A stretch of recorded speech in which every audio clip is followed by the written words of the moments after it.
Hello guys, welcome back to my channel way to future में आपका स्वागत है गाइस। तो आज हम बात करने वाले हैं एसक्यूएल ट्यूटोरियल में। आपका स्वागत है गाइस। आज का हमारा टॉपिक है चेक कांस्टेंट। आज हम देखने वाले हैं, ठीक है। हमने ऑलरेडी कांस्टेंट्स वाला टॉपिक हमने उठा लिया है। हमने देखा है, क्वेरी भी किया है, उसके अंदर क्वेरी भी टाइप की है, क्वेरी लैंग्वेज भी हमने टाइप की है। तो काफ़ी चीज़ें हमने बहुत कुछ चीज़ें हमने देख लिया एसक्यूएल ट्यूटोरियल के अंदर। हमने बेस से लेकर एवरेज तक के बहुत सी चीज़ें हमने कवर कर ली। ऑलमोस्ट किसी भी एक एसक्यूएल डेवलपर के लिए कितनी चीज़ें ज़रूरत है वो सारी चीज़ें ऑलमोस्ट हमने कवर कर लिया। एसक्यूएल ट्यूटोरियल भी एंड होने आया है। कुछ वीडियोज़ ही बचे, कुछ टॉपिक्स ही बचे, कुछ चीज़ें ही बची है, वो मैं कंप्लीट करते ही वीडियो को अपलोड कर दूंगा कंप्लीट करते ही, एंड देन पूरा एसक्यूएल ट्यूटोरियल हमारा कंप्लीट हो जाएगा। तो अभी हम यहाँ पर कुछ 2-3 वीडियो से हम कांस्टेंट देख रहे हैं, 2-3-4 वीडियो से कांस्टेंट देख रहे हैं बराबर। कांस्टेंट्स क्या करता है और कांस्टेंट्स क्या होती है, कांस्टेंट्स कौन से कांस्टेंट्स होते हैं। तो और एक एक कांस्टेंट्स को उठाकर हमने एक एक वीडियो बनाकर मैंने अपलोड किया हूँ, तो ताकि आपको ईजिली एक एक वीडियो में समझ पाए। एकदम सिंपल टॉपिक से, ज़्यादा कुछ टफ नहीं है। It just a rule guys, ये एक रूल्स है। कांस्टेंट जो होता है एसक्यूएल ट्यूटोरियल के अंदर, एसक्यूएल के अंदर कांस्टेंट जो होता है वो एक रूल बनाने का काम करता है, आपके टेबल का, आपके डेटा का, ठीक है। तो मैं यहाँ पर ये देखो, हमने कुछ कांस्टेंट्स हमने कवर किया। नॉट नल हमने कवर किया, यूनिक कवर किया, प्राइमरी की, फॉरेन की, ये सब चीज़ें हमने कवर किया। आज का जो हमारा टॉपिक है चेक कांस्टेंट्स हम देखेंगे। चेक कांस्टेंट्स क्या करता है, सबसे पहले हम उसकी थोड़ी सी हम थ्योरी देख लेंगे ताकि आपको समझ में आ जाए क्या है वो, एंड देन हम क्वेरी टाइप करेंगे, फिर कोड करके हम देखेंगे, ओके। तो यहाँ पर SQL check constant is used to limit the value range that can be placed in a column.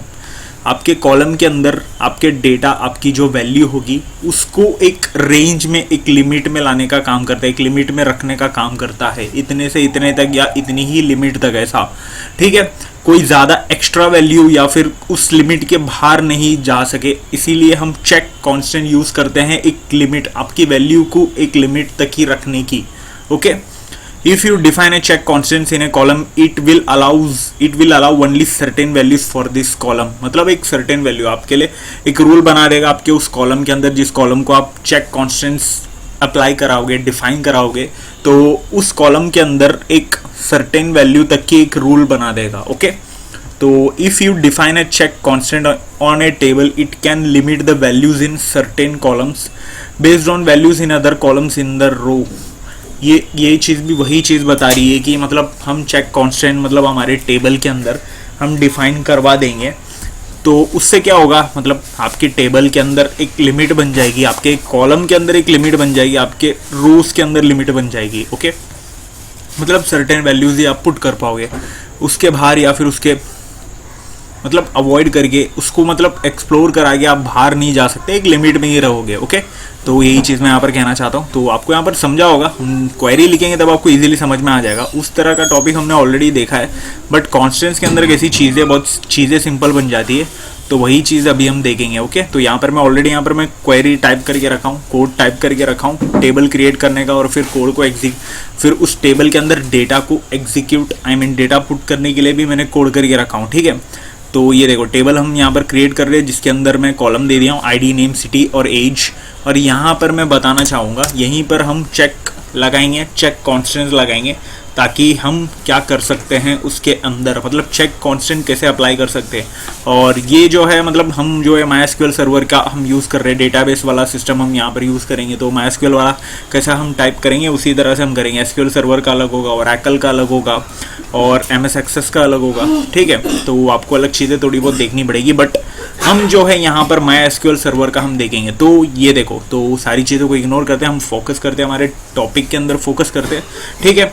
तो मैं यहाँ पर क्या कह रहा था कि आईडी बनाया, नेम बनाया, सिटी बनाया, एज बनाया। अभी यहाँ पर मैं यहाँ पर क्या कर रहा हूँ कि मेरे जो एज वाला जो कॉलम है, उस कॉलम के अंदर मुझे चेक कांस्टेंट लगानी है कि मतलब इतने तक ही एज जा सके, उससे ज़्यादा नहीं या फिर उससे कम नहीं, ऐसा, ठीक है। तो यहाँ पर आप क्या करोगे, उस एंड में आपके सारे कॉलम कंप्लीट होने के बाद आप यहाँ पर चेक लिखोगे, चेक कांस्टेंट। आप कैप्स में लिखो, स्मॉल में लिखो, सब चलता है, ठीक है। मैं यहाँ पर सोच रहा हूँ कि कैप्स में लिख देता हूँ ताकि अच्छे से आपको दिख भी जाए। और फिर मैं यहाँ पर उस कॉलम का नाम दे दूंगा और मैं यहाँ पर रूल बना दूंगा चेक, क्या रूल करनी है, मुझे ना एज जो है ना 18 से ज़्यादा चाहिए, 18 या 18 से ज़्यादा चाहिए, 18 से कम नहीं चाहिए। ये रूल मैं यहाँ पर अप्लाई कर दे रहा हूँ। जब भी हम डेटा पुट करेंगे हमारे इस टेबल के अंदर, स्पेशली एज वाले कॉलम के अंदर जब भी हम रिकॉर्ड पुट करेंगे, उसकी लिमिट रहेगी, मतलब उसकी एक सर्टेन वैल्यू ही हम पुट कर पाएंगे। एज जो है 18 से कम वाले किसी भी डेटा को हम पुट नहीं कर पाएंगे। ओके, तो ये है हमारा चेक कॉन्स्टेंट का रूल। तो यहाँ पर मैं एग्जीक्यूट कर देता हूँ, हमारी टेबल भी एग्जीक्यूट हो गई और फिर ये एग्जीक्यूट डेटा को भी मैं एग्जीक्यूट कर देता हूँ। यहाँ पर कुछ तो बता रहा है, ये देखो सर्टेन वैल्यूज़, यहाँ पर incorrect value integer alone column name, हम कुछ तो हमने किया एज सिटी हेलोन, हाँ तो हमने हेलोन बराबर ही तो डाला है, नेम सिटी एज आईडी सब बराबर ही तो डाला है हमने। तो बट इंसर्ट इनटू हमने सब कुछ बराबर डाला, sample table ID name city column, ये देखो insert into column ID city name. तो हमने क्या किया है, आईडी तो डाला है, फिर नेम भी डाला है line by line, and then फिर हमने सिटी भी डाला है, तो लाइन बाय लाइन हमने सिटी भी डाला है, तो फिर एज भी हमने डाला है, तो सही तो किया है हमने। फिर क्यों एरर आ रहा है, ये देखो इनकरेक्ट वैल्यू इंटीजर, ये देखो यहाँ पर इंट, हम जो है यहाँ पर नेम को हम इंट बना दिए हैं गाइस, इंट बना दिए, और सिटी को भी इंट बना दिए। टेबल बनाते वक्त हम इसको इंट बना दिए, वैर कैर करनी पड़ेगी 2050 कर देता हूँ, ठीक है। तो और सिटी को मैं वैर कैर, डेटा टाइप जो है हमने उसको इंट दे दिया था, तो उसकी वजह से हमें एरर आ रहा था। ओके, तो यहाँ पर मैं एक तो अभी ऑलरेडी टेबल बन चुका होगा, तो मैं यहीं से सिंपल सा यहीं से मैं ड्रॉप कर लेता हूँ फिलहाल के लिए अभी पूरा, वरना फिर क्वेरी हटा कर लिखना पड़ेगा। अभी एग्जीक्यूट कर देता हूँ, टेबल क्रिएट हो गई, और इस चीज़ को डेटा को एग्जीक्यूट कर दूंगा, डेटा भी पुट हो गई, और सैम्पल टेबल को हम क्लिक करके देखेंगे हमारा डेटा जो है सारी चीज़ें सब पुट हो चुकी है एग्जैक्टली प्रॉपर वे में। ओके, तो अभी मैं यहाँ पर क्या करता हूँ, इसको हटाता हूँ।